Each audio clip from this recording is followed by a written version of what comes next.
Hey, good morning, my dear students. How are you all? Welcome back to your social studies virtual classroom. Today, we are going to continue with our political science chapter 3 forms of government. So, let's start. Before starting the topic, let me once again remind you to please like and subscribe to my channel and do press the bell icon for further notifications. In our previous video, we have studied about the parliament and presidential system of government. Today in this module, we are going to learn about one more type of government, that is unitary and federal government. Unitary government. What does unitary means? Unitary means one or single entity. When there is only one government for the whole country, it is known as a unitary form of government. So, in this system of government, one central government holds most of the political power. It makes and executes all the laws. Great Britain, China are the examples of such a government. Now, have a look at the federal government. What is federalism? Federalism is a form of government in which power is divided into different levels of the government, and these levels are central as well as the state government. Most of the laws made by the central government apply all over the country, and the laws that are passed by the state government apply only in the state. For example, Indian government. So, I hope this distinction between unitary and federal government is clear to you now. Now, let us move towards our next topic, that is the constitution.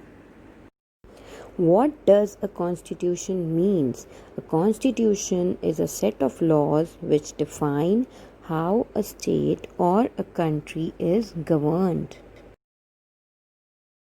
Or we can also say the system of the fundamental principles according to which a nation or a state is governed.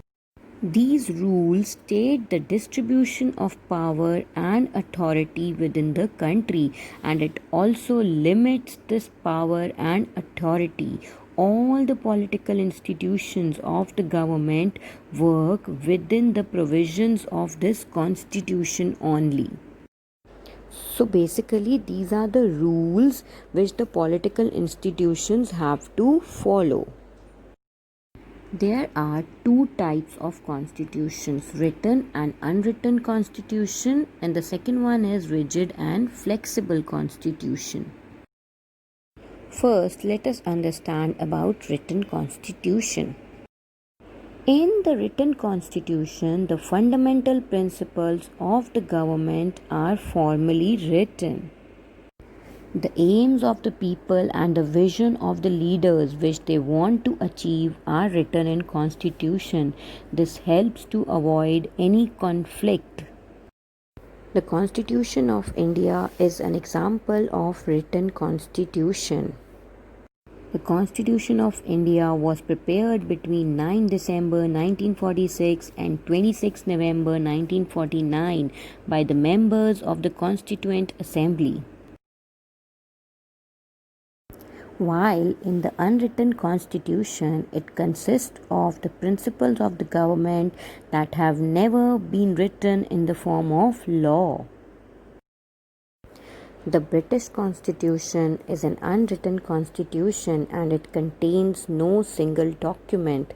That is why it is also an example of unwritten constitution.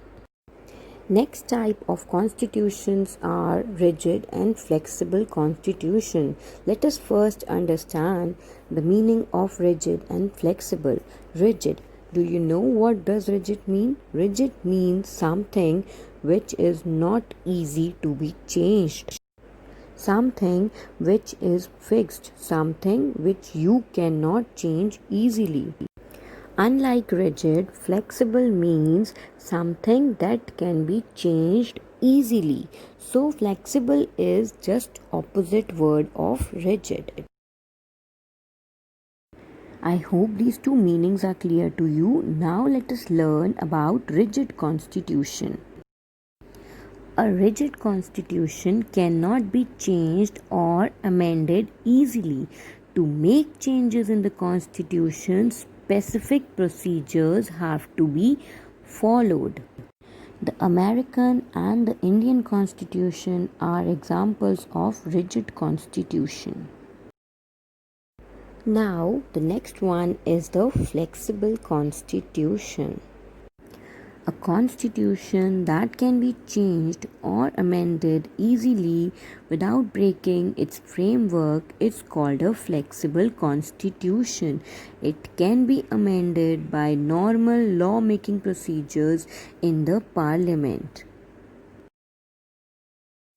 I hope this difference between rigid and flexible constitution is clear to you. So these are the home task questions that I have prepared for you. You have to do these questions in your notebook. If you have any query, you can write to me in the comment box. But do mention your name and section please, or you can ask me in the WebEx class also. Thank you for watching, students.